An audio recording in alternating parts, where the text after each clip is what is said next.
Je m'appelle Julien Moreau, et ce soir, quelque chose d'extraordinaire se passe dans notre système solaire. Quelque chose que même les plus grands scientifiques peinent à expliquer. Le temps presse, nous avons jusqu'au début de 2026 pour comprendre ce mystère, sinon la vérité disparaîtra dans l'oubli, comme un vieux fromage oublié au fond d'un placard. L'objet en question s'appelle 3 Atlas, c'est le 3e visiteur interstellaire confirmé à pénétrer notre système solaire.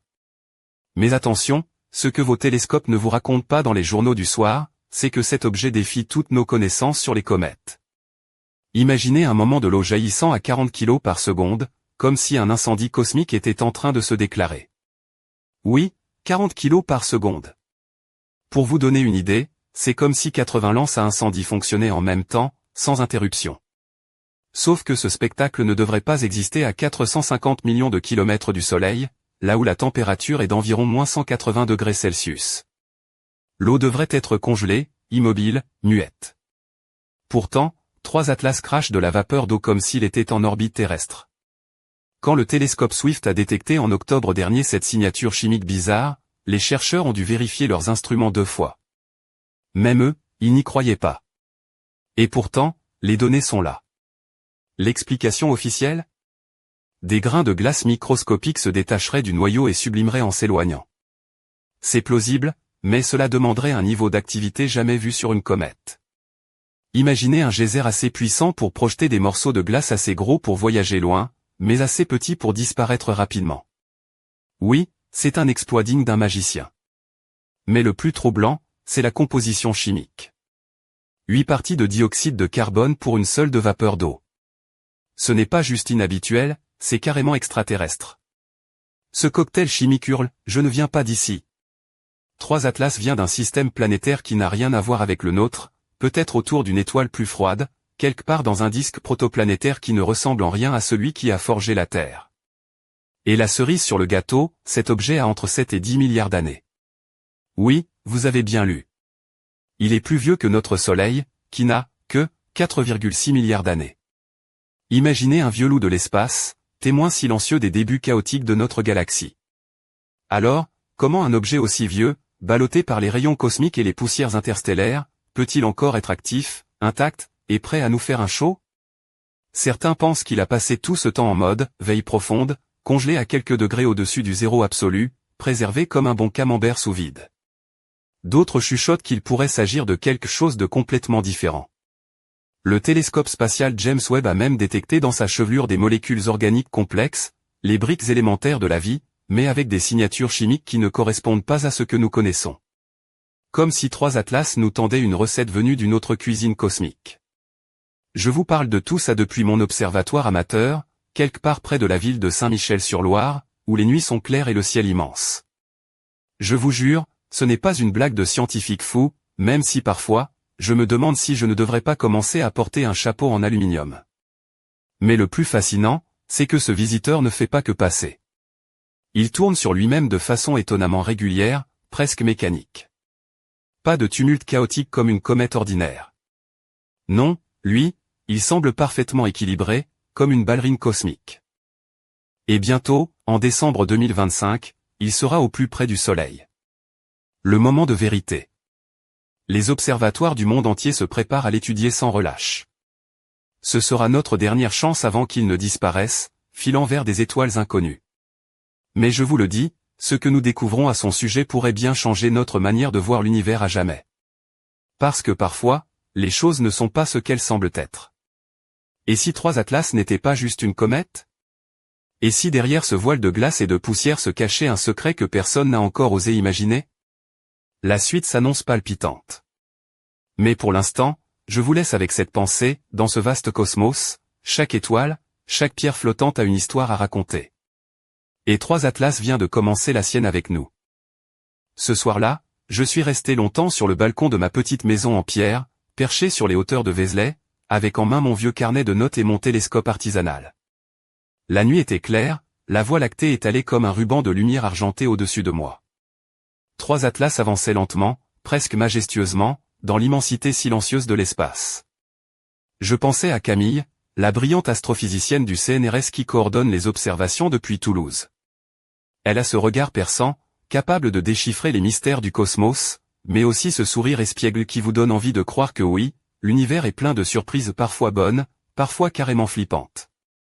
Ce soir-là, elle portait une blouse blanche un peu froissée, avec une écharpe rouge vif qui contrastait avec ses cheveux châtains tombant en cascade sur ses épaules. Ses lunettes rondes glissaient souvent au bout de son nez, et j'aimais penser qu'elle les remettait en place quand elle réfléchissait trop profondément. J'aurais bien voulu lui dire que ça lui donnait un air de professeur bohème, mais je me suis retenu, professionnel, Julien, professionnel. Camille m'a parlé par téléphone quelques heures plus tôt. Elle venait de recevoir les dernières données de l'Observatoire de Pic du Midi, où un groupe de chercheurs scrutait 3 atlas avec des instruments ultrasensibles. « Julien, tu ne vas pas croire ça », m'avait-elle dit d'une voix tremblante, la comète, ou ce truc, elle émet des jets de gaz parfaitement synchronisés avec sa rotation. C'est comme si elle respirait. Respirer ? Une comète qui respire. Je n'ai pu m'empêcher de rire un peu. Camille, soit elle est vivante, soit elle a avalé un ballon de baudruche cosmique, ai-je répliqué. Silence au bout du fil, avant qu'elle ne réponde, j'exclus pas l'une ou l'autre option. Et puis il y a cette histoire de la composition. 8 parts de dioxyde de carbone pour une seule d'eau. Ça, c'est comme si tu commandais un café au lait et qu'on te servait un expresso ultra concentré, mais avec un nuage de vapeur qui sort de la tasse comme un dragon en colère. C'est bizarre, c'est déroutant, c'est complètement à contre-courant de ce que l'on connaît des comètes du système solaire. Camille m'a confié que certains membres de l'équipe parlaient à voix basse de « signature non naturelle ». Vous savez, ce genre de phrase qu'on ose à peine prononcer parce qu'on a peur de passer pour un illuminé. Et puis, ce qui me fascine le plus, c'est l'âge de cet objet. Entre 7 et 10 milliards d'années. Imaginez un peu, un témoin silencieux de l'aube de notre galaxie, qui a traversé des milliards de kilomètres, affronté des tempêtes cosmiques, et qui arrive presque pimpant, prêt à faire son show devant nous comme si de rien n'était. C'est un peu comme un vieux rocker qui, après des décennies d'oubli, remonte sur scène et enflamme la foule. Ce mystère, c'est un peu notre Graal à nous, passionnés d'astronomie. On est à la croisée des chemins, entre la science rigoureuse et l'inconnu qui nous titille. Et je vous avoue, parfois, quand je regarde le ciel, je me demande si 3 atlas ne sait pas qu'on le regarde. Peut-être qu'il joue avec nous, qu'il attend le bon moment pour révéler son vrai visage. Mais pour l'instant, il garde ses secrets, enveloppé dans sa chevelure de poussière et de glace. Et moi, je reste là, à guetter, avec la sensation que chaque nuit passée à scruter le ciel nous rapproche un peu plus de la vérité, ou du vertige. Demain, je vais me rendre à l'Observatoire de Haute-Provence, où une équipe va tenter d'obtenir les premières images détaillées du noyau.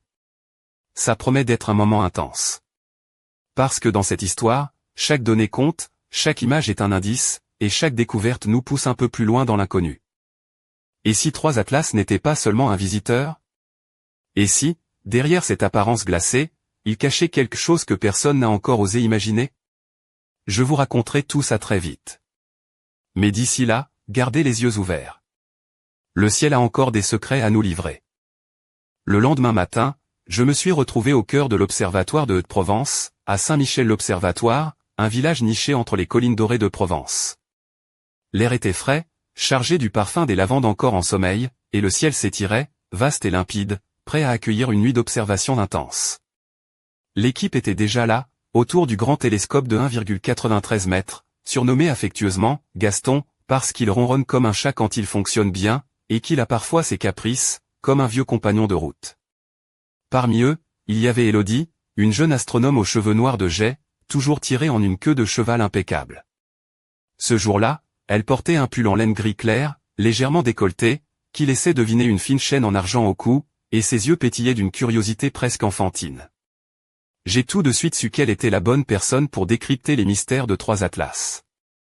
Élodie m'a accueilli avec un sourire chaleureux, mêlé d'une pointe d'excitation. « Julien, tu vas voir, ce soir, on va peut-être enfin voir ce noyau dont tout le monde parle. » Elle brandissait une tasse de café fumant, son parfum d'amertume parfaite flottant dans l'air. « Tiens, prends ça, tu vas en avoir besoin. » L'atmosphère dans la salle de contrôle était électrique, entre les clics des claviers, les murmures concentrés, et l'odeur de café qui semblait alimenter les neurones autant que les machines. Les premières images sont arrivées, tremblotantes, presque fantomatiques, mais immédiatement fascinantes. Un petit point lumineux, flou, oscillant doucement, comme un joyau perdu dans l'obscurité. Mais ce n'était pas qu'un simple point. En observant les variations de lumière, on devinait une forme irrégulière, oscillant entre 2 et 6 km de longueur. Pas de symétrie parfaite, mais une rotation étonnamment régulière, presque mécanique. J'ai pensé à une toupie qu'on aurait lancée dans l'espace, immuable dans sa danse.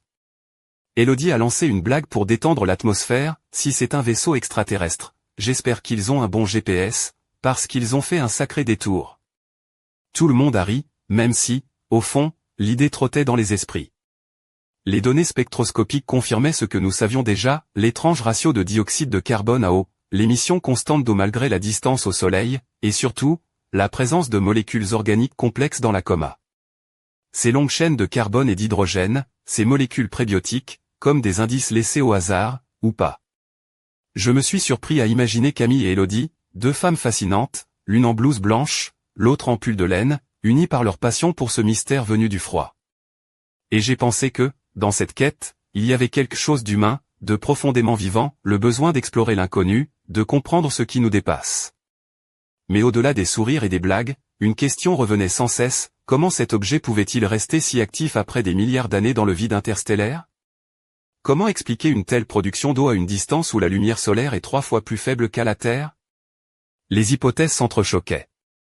Certains parlaient d'isotopes radioactifs encore actifs, d'autres évoquaient des réactions chimiques internes, ou même des phénomènes que nous n'avions pas encore découverts. Et puis, il y avait cette idée, murmurée dans les couloirs, presque tabou, et si 3 Atlas étaient plus qu'un simple caillou glacé? Un artefact naturel, oui, mais peut-être un message. Une lettre venue d'un autre monde, écrite en glace et en gaz, en carbone et en mystère. La nuit avançait, les images défilaient, et je sentais que nous étions à la veille d'une révélation.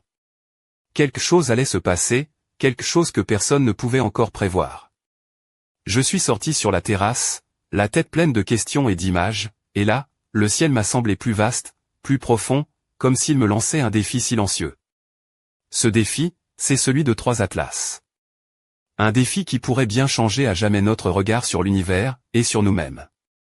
Mais avant de trouver les réponses, il faudra affronter le doute, la peur, et peut-être, la vérité la plus dérangeante qui soit. Cette nuit-là, le vent du sud soufflait doucement sur les collines de Saint-Michel-l'Observatoire, apportant avec lui une fraîcheur bienvenue après la chaleur accablante du jour. J'étais assis sur un banc de pierre, face au télescope, Gaston, le regard perdu dans la danse des étoiles. 3 Atlas continuaient sa lente progression, invisible à l'œil nu, mais omniprésent dans nos pensées. C'est alors qu'Elodie est venue me rejoindre, un carnet à la main, le sourire à la fois fatigué et enthousiaste. Elle portait une robe fluide couleur prune, qui ondulait légèrement sous la brise nocturne, dévoilant par moments ses chevilles fines et des ballerines en cuir souple. Une étoile filante a traversé le ciel, et j'ai pensé que c'était un signe, un clin d'œil cosmique. Julien, regarde ça, m'a-t-elle dit en me tendant ses notes, on a détecté des structures dans la coma qui ne bougent pas comme prévu. J'ai froncé les sourcils. Tu veux dire que la poussière et les gaz forment des motifs? Elle a hoché la tête. Exactement. Des filaments, des zones plus denses, qui restent là, presque immobiles, alors que le vent solaire devrait les disperser. Je me suis rappelé les cours de physique, les lois immuables qui régissent le mouvement des particules dans l'espace. Et là, ces structures tenaient bon, défiant les modèles.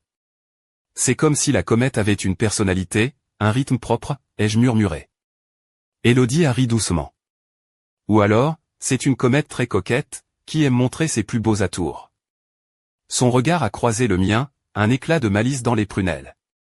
Je ne savais pas si c'était l'effet de la nuit ou de sa présence, mais j'ai senti mon cœur battre un peu plus vite. Elle a sorti un thermos de café brûlant, nous en avons partagé une gorgée, le goût amer et chaud contrastant avec la fraîcheur de la nuit. Tu sais, a-t-elle repris, certains pensent que la rotation stable de 3 Atlas pourrait être artificielle. J'ai failli tousser. Artificielle? Tu veux dire, un engin spatial? Elle a haussé les épaules, l'air sérieux. Je ne dis pas que c'est le cas, mais on ne peut pas exclure l'hypothèse. Les données sont troublantes. Je me suis levé, parcourant la terrasse du regard. Imagine un instant, une sonde envoyée par une civilisation lointaine, déguisée en comète pour explorer la galaxie. Elle m'a regardé, les yeux brillants d'une lueur nouvelle. C'est une idée folle, mais fascinante. Et si 3 Atlas était ce message venu des étoiles? Le silence est tombé entre nous, épais comme un voile. Au loin, les lumières du village scintillaient, insignifiante face à l'immensité du cosmos. Puis, soudain, une alerte a retenti dans la salle de contrôle. Le signal du télescope s'était figé, une brusque interruption dans la collecte des données. Problème technique, a annoncé un technicien, mais nous savions tous que ce genre de coïncidence n'existait pas. Élodie a froncé les sourcils, tendus. C'est comme si 3 Atlas ne voulait pas qu'on le regarde trop longtemps. Je me suis approché, posant une main sur son épaule. Ou peut-être qu'il est en train de nous envoyer un message, mais d'une manière que nous ne comprenons pas encore. La nuit avançait, et avec elle, le mystère s'épaississait. 3 Atlas n'était plus simplement un visiteur. Il devenait un défi, une énigme que nous étions déterminés à résoudre, même si la réponse risquait de bouleverser tout ce que nous pensions savoir. Alors que je regagnais ma chambre, je n'ai pu m'empêcher de jeter un dernier regard au ciel. Là, quelque part, 3 Atlas continuait sa course silencieuse, peut-être conscient qu'il était observé, peut-être même qu'il attendait son heure. Et moi, je savais que cette nuit marquait le début d'une aventure bien plus grande que moi, une aventure qui allait nous mener au cœur des étoiles, et peut-être au-delà. Assis dans la salle de contrôle de l'observatoire, le silence pesait lourd, seulement troublé par le bourdonnement des ordinateurs et le cliquetis des touches. Les images de 3 Atlas défilaient sur les écrans, mais quelque chose clochait. Une étrange symétrie se dessinait dans la chevelure de poussière, comme une signature laissée là volontairement. Je me suis penché sur les données avec une intensité nouvelle, mes yeux cherchant le moindre indice. À mes côtés, Élodie ajustait ses lunettes, son visage éclairé par la lueur bleutée des écrans. Elle portait ce soir une blouse blanche légèrement ouverte sur un haut en dentelle noire, subtile et élégante, qui tranchait avec la rigueur scientifique de notre environnement. Ses gestes précis contrastaient avec le trouble que je lisais dans ses yeux. « Julien, regarde ça », chuchota-t-elle en pointant un graphique. Les émissions de gaz suivent un rythme presque musical. Une sorte de pulsation régulière, mais pas naturelle. Je haussai un sourcil. Comme une sorte de code ? Elle acquiesça lentement. C'est ce que certains appellent le battement du cœur de 3 Atlas. Je me suis redressé, un frisson me parcourant l'échine. L'idée qu'un objet aussi ancien et lointain puisse émettre un signal volontaire, même inconscient, était à la fois terrifiante et fascinante. Était-ce un avertissement ? Un appel à l'aide ? Ou simplement un vestige d'une technologie oubliée depuis des milliards d'années ?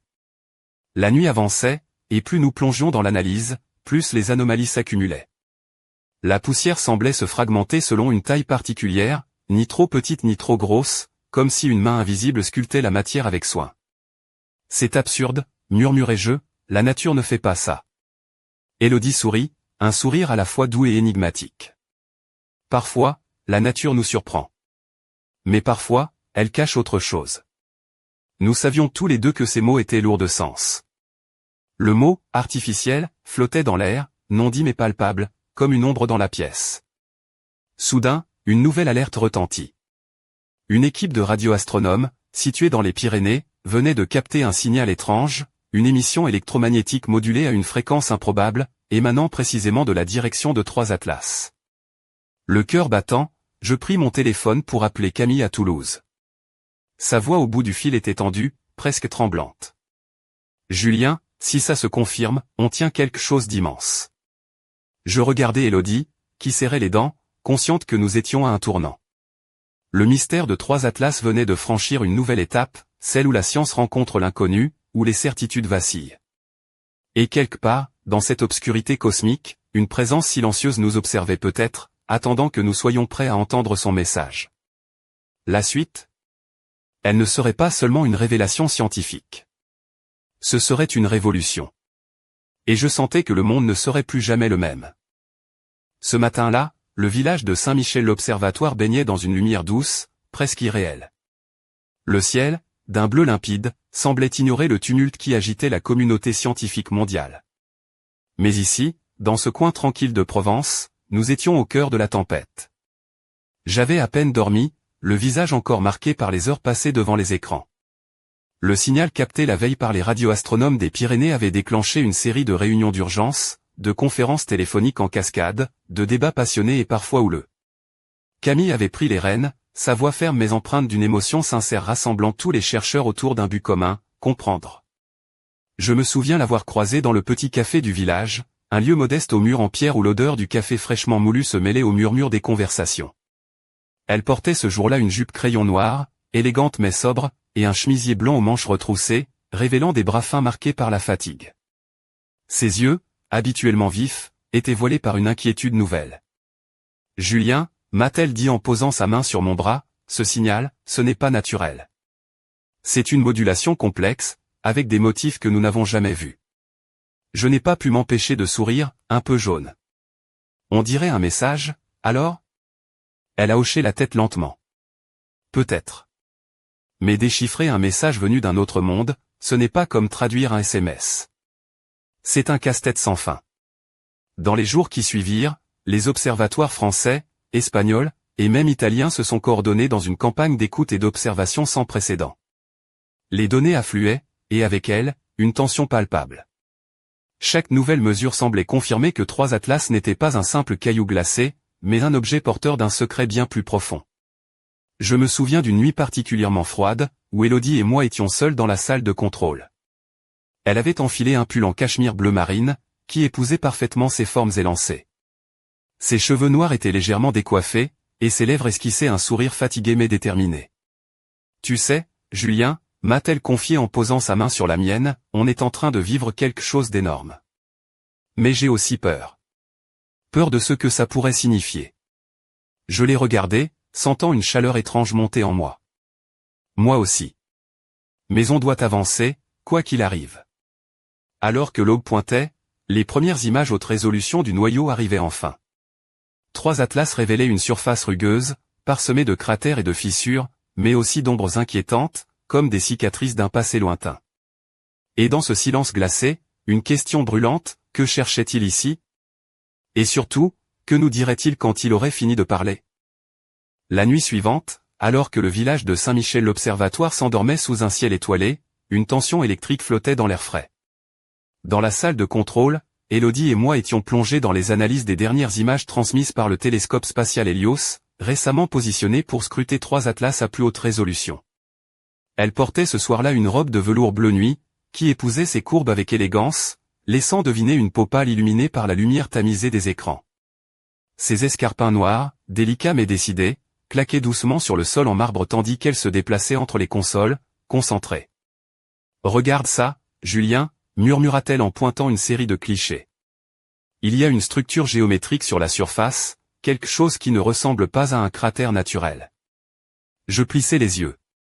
Une forme anguleuse, presque rectangulaire, se dessinait dans l'ombre d'une crevasse. C'était subtil, mais indéniable.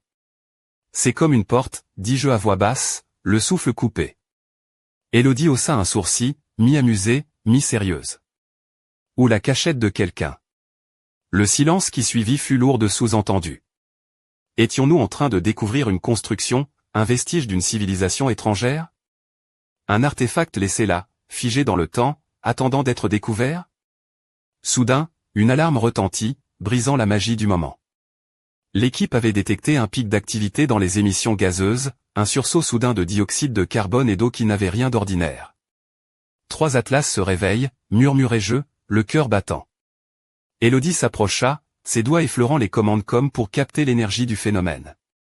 C'est peut-être le prélude à quelque chose de plus grand. Au dehors, le vent s'était levé, faisant bruisser les feuilles des oliviers et apportant un frisson d'inquiétude. J'avais l'impression que le cosmos lui-même retenait son souffle. Quelques heures plus tard, alors que le soleil pointait à l'horizon, une dernière image arriva, plus nette que toutes les autres, un éclat brillant, presque métallique, se détachait sur la surface rugueuse de l'objet. Élodie et moi nous sommes regardés, sans un mot, conscients que cette découverte allait bouleverser notre compréhension du cosmos. Mais avant que nous puissions analyser ce nouvel indice, une coupure totale survint. Tous les instruments se figèrent, les flux de données s'interrompirent, et dans le silence pesant, une pensée s'imposa, est-ce que 3 Atlas venaient de décider de se taire? Le mystère s'épaississait, et avec lui, une question plus terrible encore, étions-nous prêts à affronter la vérité qu'il portait? Les jours suivants furent un mélange intense d'attente et d'effervescence. La coupure soudaine des instruments avait mis toute la communauté scientifique en ébullition. Partout, des théories fusaient, des hypothèses se confrontaient, mais personne ne savait vraiment ce qui avait causé ce silence brutal. Était-ce un simple problème technique, ou bien 3 Atlas jouait-il avec nous? Je me suis retrouvé une fois de plus à Saint-Michel l'Observatoire, le cœur lourd mais l'esprit en alerte. La nuit s'était installée, enveloppant le village d'un voile d'encre. Élodie était là, vêtue d'un trench coat beige, ses cheveux noirs lâchés au vent, un foulard léger noué autour du cou. Elle alluma une cigarette, un geste rare chez elle, et souffla lentement la fumée dans le ciel étoilé, comme pour conjurer le doute. Julien, je crois qu'on est au bord de quelque chose d'incroyable, ou de terrifiant, dit-elle en me lançant un regard intense. Je hochai la tête, incapable de trouver les mots. Et si 3 Atlas savaient qu'on le surveille? Elle haussa les épaules.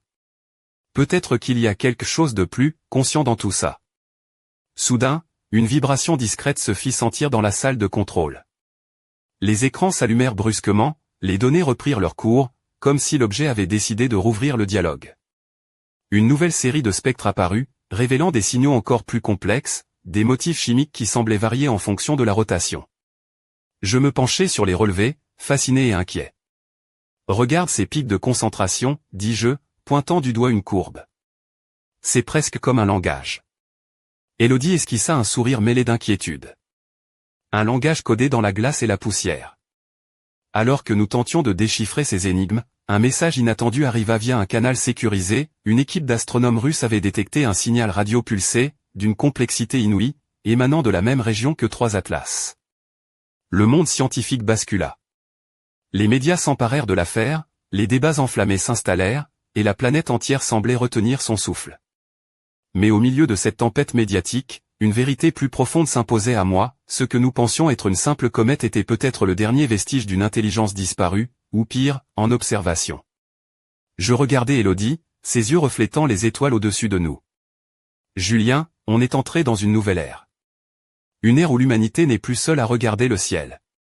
Et dans ce silence chargé de promesses et de menaces, j'ai compris que 3 Atlas n'était pas seulement un voyageur de l'espace.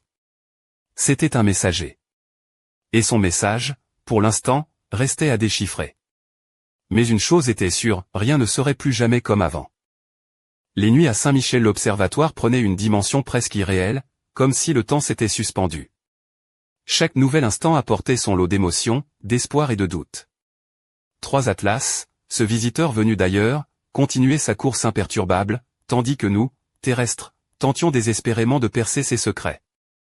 Un soir, alors que le vent frais caressait les cyprès et que la lune baignait le paysage d'une lumière argentée, j'ai reçu un appel de Camille. Sa voix était tendue, pleine d'une gravité nouvelle. « Julien, il faut que tu viennes à Toulouse. On a détecté un changement dans la rotation de 3 Atlas. » Je n'ai pas hésité une seconde. En quelques heures, j'étais dans le train filant vers le sud-ouest, mon esprit tourbillonnant d'interrogations. Que signifiait ce changement? Était-ce naturel, ou le signe d'une activité interne, d'une réaction encore inconnue? À Toulouse, dans le centre de contrôle, l'atmosphère était électrique. Les écrans affichaient des courbes complexes, des données que seuls quelques spécialistes pouvaient déchiffrer. Camille, vêtue d'un tailleur sobre mais impeccable, me fit signe de m'approcher. « Regarde ça », dit-elle en montrant une animation du noyau. La rotation est devenue irrégulière, comme si 3 Atlas modulaient son mouvement volontairement. Je restai sans voix. « Tu veux dire qu'il contrôle sa trajectoire ?» Elle acquiesça, le regard grave. « Ou qu'il essaie. » L'idée d'un objet millénaire, capable de manœuvrer dans l'espace, défiait tout ce que je connaissais. Mais les preuves étaient là, tangibles, indéniables. Alors que nous tentions de comprendre, une alerte retentit, un signal radio nouveau, bref mais intense, venait d'être capté. Une série de pulsations, répétées, régulières, presque comme un code. Camille tourna vers moi un sourire crispé. C'est peut-être le moment que nous attendions tous. Le poids de l'instant m'écrasait. La vérité n'était plus un secret. 3 Atlas ne se contentait pas de passer, il interagissait avec nous, lançait des appels, révélait une conscience. Mais dans cette révélation, une ombre s'insinuait, que cherchait-il vraiment? Était-il un explorateur bienveillant, un témoin silencieux, ou une menace voilée?